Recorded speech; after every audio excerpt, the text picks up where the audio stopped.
Selamat datang saudara-saudari. Hari yang mulia ini kita mau mendengar Wahyu babak terakhir, iaitu babak 22. Ya. Kita mesti tahu pokok yang hidup adalah melambangkan kehidupan Yesus Kristus. Ya. Dalam Alkitab tertulis dalam Kejadian babak kedua ayat 9. Mari kita mendengar. Di taman itu Tuhan Allah menubuhkan segala jenis pokok yang cantik yang menghasilkan buah-buahan baik. Di tengah-tengah taman itu tumbuh juga pokok yang memberi hidup dan pokok yang memberi pengetahuan tentang yang baik dan yang jahat. Ya, kita tahu Adam dan Hawa makan buah dari pokok yang memberi pengetahuan. Dia tidak makan pokok yang memberi hidup. Tetapi dalam akhir babak Wahyu ini, kita mesti tahu pengertian pokok yang hidup. Mari kita mendengarnya. Malaikat itu juga menunjukkan sungai kepada aku. Air sungai itu memberikan hidup. Sungai itu berkilauan seperti kristal dan mengalir dari takhta Allah dan anak domba ke tengah-tengah jalan raya di kota itu. Pada kedua-dua tepi sungai itu terdapat sebatang pokok sumber kehidupan yang berbuah 12 kali setahun, iaitu sekali sebulan. Daunnya digunakan untuk menyembuhkan bangsa-bangsa. Di dalam kota itu tidak terdapat sesuatu pun yang kena mengutuk Allah. Takhta Allah dan anak domba akan ada di dalam kota itu dan hamba-hambanya akan menyembah dia. Mereka akan melihat wajahnya dan namanya yang ditulis pada dahi mereka. Malam tiada lagi. Lampu dan cahaya matahari pun tidak diperlukan kerana Tuhan Allah sendiri akan menerangi mereka. Mereka akan memerintah sebagai raja selama-lamanya. Kedatangan Yesus ayat 6. Kemudian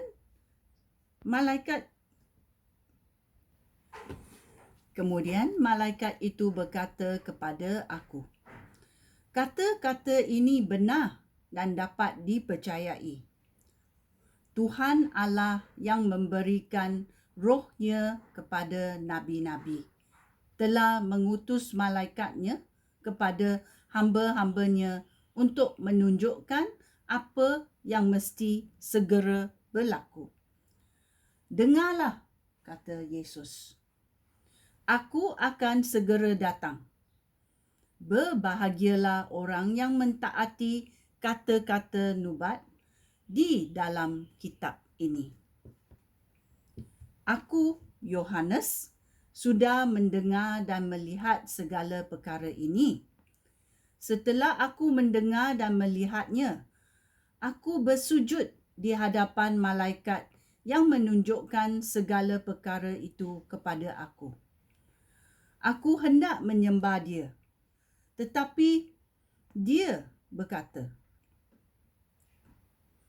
janganlah sembah aku, kerana aku pun hamba seperti engkau dan seperti saudara-saudara kamu para nabi itu, dan seperti semua yang mentaati kata-kata di dalam kitab ini.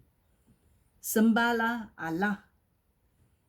Dia berkata lagi, janganlah rahsiakan kata-kata nubuat di dalam kitab ini, kerana sudah hampir masanya apabila semua perkara ini akan berlaku. Orang yang jahat akan terus berbuat jahat, dan orang yang mencemarkan diri akan terus mencemarkan diri. Orang yang melakukan kehendak Allah mesti terus melakukannya, dan orang yang mengabdikan diri kepada Allah mesti terus mengabdikan diri. Ayat 12. Dengarlah, kata Yesus, aku akan segera datang. Aku akan membawa ganjaran untuk tiap-tiap orang menurut perbuatannya. Akulah yang pertama dan yang terakhir, yang awal dan yang penghujung. Akulah Tuhan dari permulaan sampai penghabisan. Ini adalah Yesus yang berkata. Mari saya berulang lagi. Dengarlah, kata Yesus, aku akan segera datang. Aku akan membawa ganjaran untuk tiap-tiap orang menurut perbuatannya. Akulah yang pertama dan yang terakhir, yang awal dan yang penghujung. Akulah Tuhan dari permulaan sampai penghabisan. Amin. Berbahagialah orang yang mencuci jubah mereka sehingga bersih.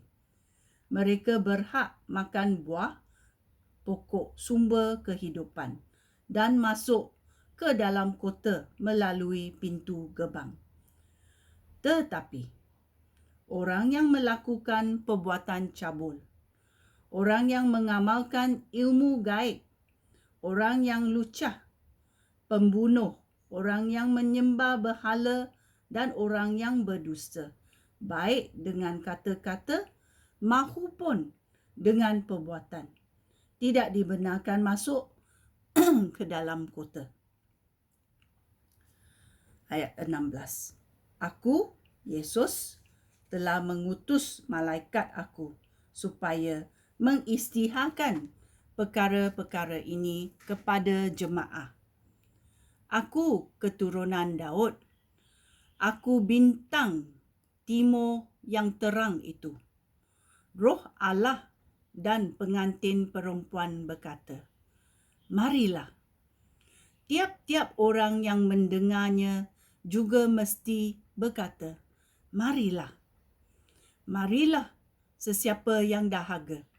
Terimalah pemberian air yang memberikan kehidupan. Hai kamu yang menginginkannya. Kita mesti dahaga dan menerima pemberian air yang hidup. Kata penutup dalam ayat 18. Aku, Yohanes, dengan sungguh-sungguh memperingatkan setiap orang yang mendengar kata-kata nubuat kitab ini. Jika seseorang menambahkan apa sahaja pada nubuat ini, Allah juga akan menambahkan hukumannya dengan malapetaka yang digambarkan di dalam kitab ini. Jika seseorang mengurangkan kata-kata nubuat di dalam kitab ini, Allah juga akan mengambil balik hak orang itu untuk makan buah sumber kehidupan dan haknya untuk tinggal di kota suci itu, seperti yang digambarkan di dalam kitab ini. Dia yang memberikan semua kesaksian ini berkata, betul, aku akan segera datang. Amin. Datanglah, ya Tuhan Yesus. Semoga Tuhan Yesus memberkati setiap orang. Amin. Ini adalah Wahyu babak ke-22 yang mengisytiharkan pokok kehidupan, iaitu Tuhan Yesus. Maukah kamu mengambil kesempatan ini untuk menerima kehidupan baru dari Yesus Kristus? Sekian, terima kasih. Shalom.